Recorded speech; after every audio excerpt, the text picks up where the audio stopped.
Hello, my friends, and welcome to another episode of Star Citizen Retrospective. We got some good questions coming from Calling All Devs this week, and some great looks at the early progress on Lorville that was happening at this time last year. Then we'll be finishing up this episode with a nice long talk with our beautiful Todd Papy. But your time is valuable, so let's go ahead and get right into the episode.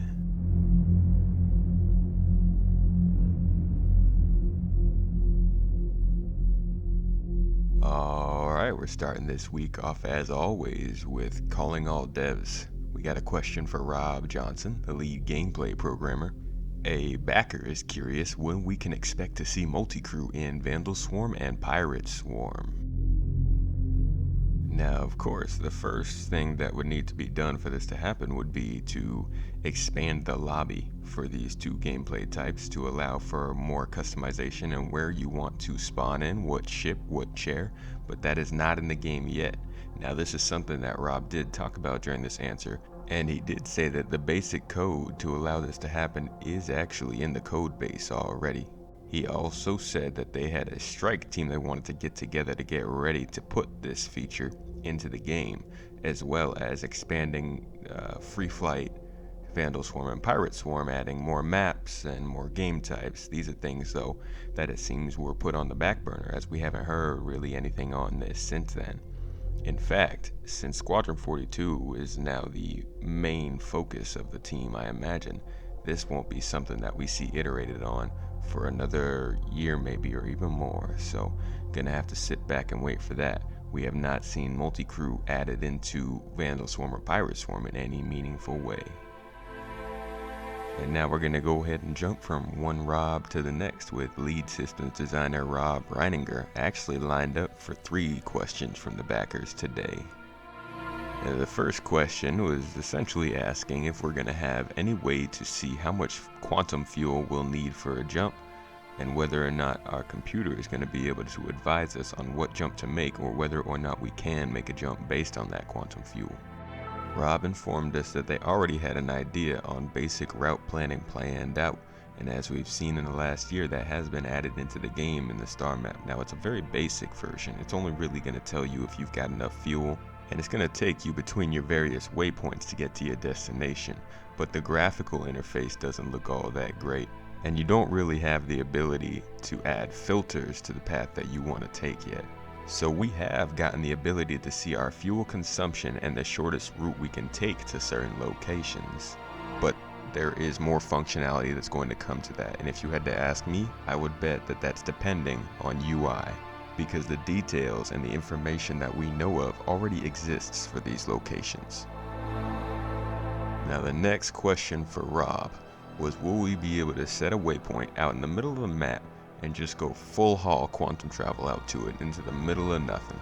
Now, this would be in contrast to what we have right now, which is just traveling to a predetermined destination, or just traveling blindly wherever you want to go. I think this waypoint idea would be a great midpoint between those two different playstyles, but Rob said they were still undecided on it at that point, and we still haven't heard anything about it yet. I think there's a few other things that they need to figure out they want to do, trade lanes and patrol routes and things like that, to make sure that it's not going to break the game. And to be honest, I'm betting you that this is yet another gameplay aspect that is bottlenecked by UI, so hopefully those UI improvements can help this system move along.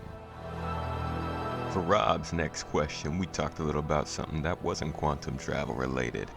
This question was asking about the personal hangars and what the plans were for those hangars. Right now, we all use the same common hangars in all the landing zones, but we do have our own personalized hangars that are outside of the PU. The plan, he said, was for them to move these personalized hangars into the PU and put them on the planet based on the class of that hangar. So the fanciest hangars, will be in Microtech, the grungy, dingy hangars that nobody really wants, but somebody's got to have. Those are going to be in Hurston. Don't worry, I know some of you guys like that stuff, but that still hasn't been added into the game. Now, I imagine that's probably going to be instanced when it is, but who knows, maybe they'll put every hangar in all of the cities. That'll be a big task, but they might try it. And you might hear a little bit more about that when we're talking to Todd Papy later on in the episode. Regardless, it hasn't really gotten into the game yet, and we have not gotten any more news on that since then, so we're just gonna have to wait for that as well. And now we're moving right along to Around the Verse on August 30th, where the first feature we'll be taking a look at is the outer walls of Lorville, looking nice and outer. These did look a little bit different from the CitizenCon video we saw the year before, but they look pretty close to what we got in the real game now, so these must have been pretty close to live. And while these outer walls are all big and nice and wally, I do hope that we get more gameplay surrounding them, maybe some mission givers out there and some other stuff to do, like some sketchy drug trades or whatever. I'm also hoping that ships can get closer too. This is about as close as you can get to these walls in a ship. Next, we joined the VFX artist Aaron Anderson to look at some of the Lorville city blocks that they were getting ready to implement into the game to make up the city of Lorville. He explained that he was trying to keep the city from looking real repetitive with these prefab building sets by adding different smoke plumes, lights on the buildings, and even some moving traffic, which actually has now been removed from the game. I can only imagine due to the amount of load that it added on. Something that maybe we'll see added back into the game once server-side OCS is implemented. And while there are some aspects missing from Lorville right now, it still looks pretty dang good in its current iteration, and we do see new city blocks popping up every few updates. And while those are incremental changes, I'm guessing we'll see more of that on the interior of Lorville as well. Now here you see some of that nighttime traffic I was talking about them adding into the game that was going to make the city feel more alive, and it's clearly lacking from their current implementation of Lorville. And while it's not a huge issue, the thing that these cities are lacking so far in this game is the lack of AI and the lack of traffic to make the cities feel alive. Let's avoid dawdling and move on to our look at the oceans of Hurston, where we learned that not only were there values that could be tweaked for the amount of waves, the color, the way that the water interacts with the environment, but they were also planning future components which allowed the global weather environment to affect the oceans and bodies of water. We can't enter the bodies of water yet because we don't have swimming, but it's coming up soon, and hopefully so does weather.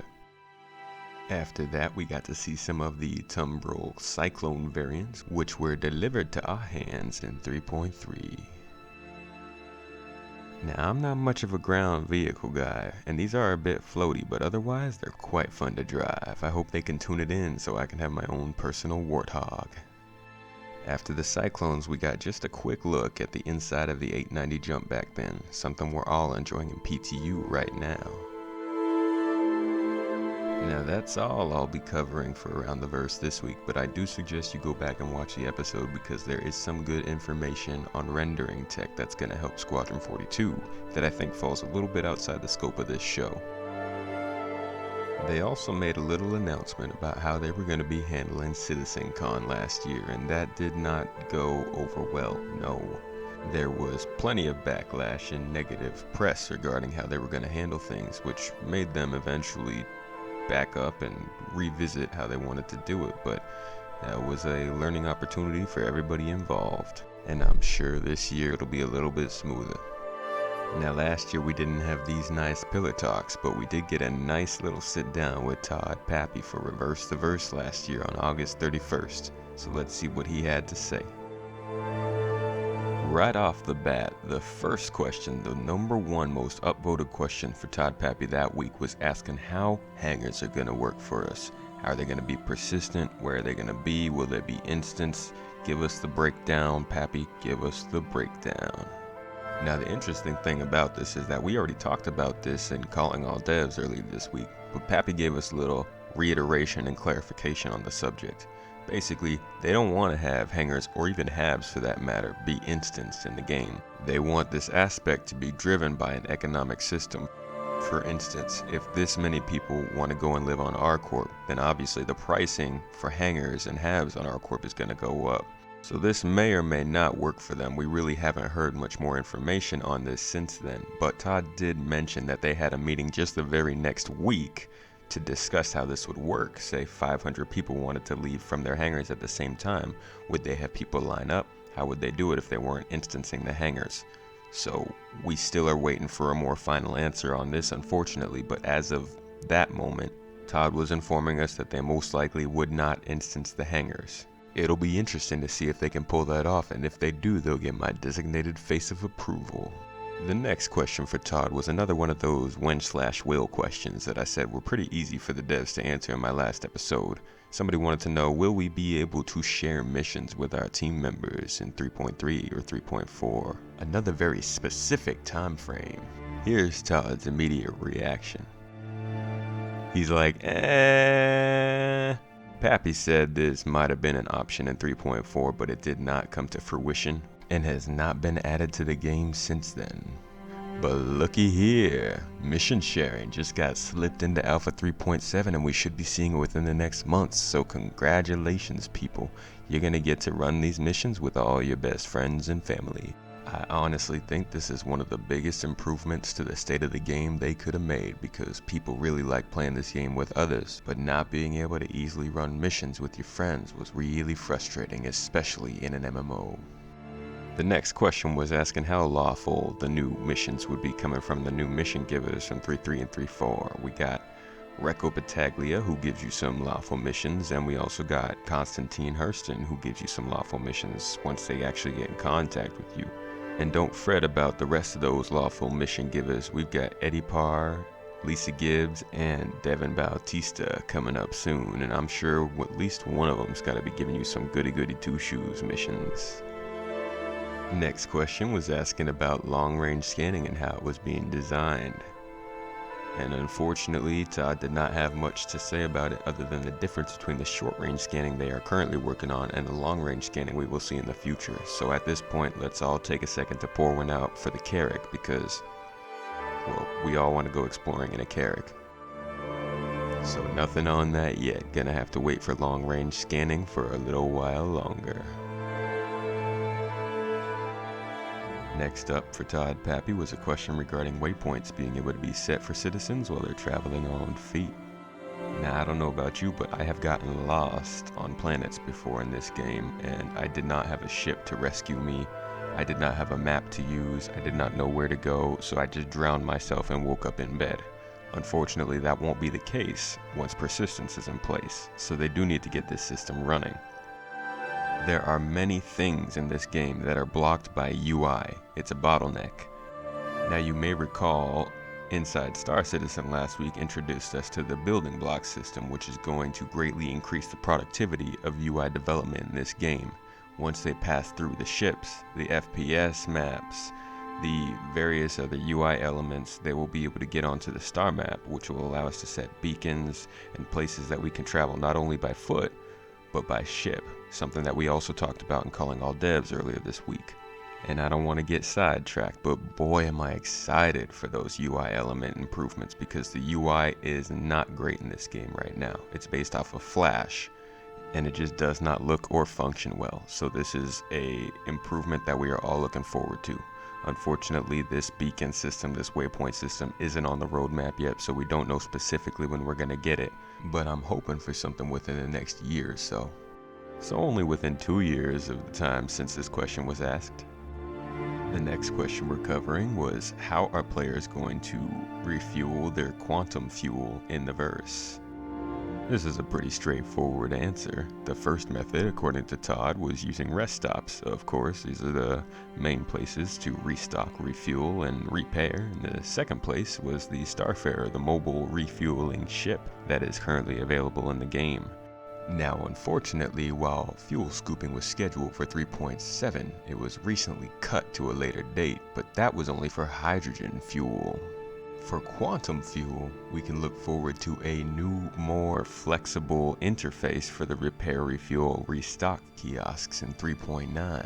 Now, this is only V1, but I am almost certain that this was backed up by the UI improvements that we've seen recently, so I imagine this is going to be something a lot easier to use than what we currently have. Now next, somebody was asking about when we were going to get roads in the game. Now, there are little dirt paths you can find here and there on different places like Delamar and Hurston, but as far as proper roads go, we haven't heard anything on it since this episode. Now, our boy Honest was working on roads back in 2017 where they showed off their road building tool. However, we haven't seen anything on that since then and not since this episode, so maybe once they finish the water system, since that's where he was moved to after that, they might get back to roads, but as of right now, I don't think it's too important for them, especially considering that most of us are flying around. Unless you're living in a cyclone, then I'm sorry. At some point during the QA, because we're all just monsters, Jared got asked Carrick hundreds of times because we just want the Carrick. And I mean, good news, hey, Carrick is coming soon. We've seen quite a bit of it, and you can expect to see it probably by the end of this year, and if not by then most definitely by next March. Alright, on to the next question. They were asked if we would see space-based weather phenomenon like EM stores, comets, asteroids, nebula, stuff like that. Now, we have seen their ambitions through what they call spacescaping, things like the cloud tech and the coil that we saw last year, as well as other little things we've seen here and there, like EMP effects on your ship, and other little bits and bobs and doodads that are going to make space that much more interesting. So we have seen progress on that since this episode. It's just going to take a little while for it to get into the game, but don't worry, keep your eyes up because it's coming. Next question, are they planning on making more brands to fill out the universe so we don't keep seeing the same billboards? They've had features on this in the past year, and something that's interesting about Star Citizen is that everything in the game is made by a brand with a backstory and a reason for making it. So if you see something, look for that brand name because there's a good chance you've seen the advertisement somewhere else in the verse. Next up, we had somebody complaining that repair, refuel, and commodity transfers were going too quick. Wait, what? Yeah, that's right, too quick. They thought that they should be taking longer to do these things. Todd agreed, and he said that there was going to be plans to make those things take longer based on what you were doing and how much of it you were doing, and we do see that coming up on the roadmap right there, commodity transfers. You can expect to be sipping coffee while waiting for those cargo transfers and repairs soon enough. Now, the next question was answered by Todd while being interrupted by a couple other people walking into the room, asking what he could tell us about command and control / multi-crew gameplay. And essentially, he told us that this was something they wanted to get working for capital ships, but the test bed ship, the guinea pig where they were going to start with this, was actually the Constellation. So for you Connie owners out there, congratulations. It sounds like you're going to be the first to get to really experience the full multi-crew experience. Now, we don't know if that's still true, as multi-crew stuff is starting to show up on the roadmap as early as 3.9 early next year, so we'll see what happens with that. But for now, it sounds like Todd had a decent idea for what he wants multi-crew to look like, and he had a plan for how they were going to get it into the game. Now, this is getting pretty long, so let's go ahead and wrap up with one final question. A backer was asking how no-fly zones are going to work in the game in 3.3 and in the future. Now, in 3.3, when we got no-fly zones, it would just blow you the hell out of the sky. It would kill you immediately, which honestly was a little mean. It hurt my feelings. I didn't like it, okay? The ultimate goal is for there to be flight lanes that open up for you based on where you're going to be landing and whether you've gotten permission. Now, I originally had this recorded with the idea that I didn't know when we were going to be getting this stuff, but just this last Friday we saw roadmap updates and gave us a little olive branch in the form of new restricted areas. This includes new landing splines and the ability for ATC to allow paths for players to open up to make landing easier. Hopefully this means that more of the city will be accessible by air. And with that being said, I'm going to go ahead and wrap up this long episode of Retrospective. Before we get out of here, just like with Around the Verse this week, the Reverse the Verse did have a couple more questions that I didn't cover here, so I will leave the links in the description. Go ahead and watch the episodes if you want a little bit more information. I would also like to thank everybody for tuning in. I got a lot of love on my last video, and I appreciate you guys all jumping in here and watching the video. It means a lot to me. This is a lot of work, so I'm glad that it helps some people get some more information. Thank you so much for joining. I'm hoping to see you again next week, where we will get our first look at what was the concept art for ArcCorp's Moons, some of Hurston's Hab location work, and the props team is going to go over some of the work they were doing on the drop-off locations. Hope to see you then. Have a good week.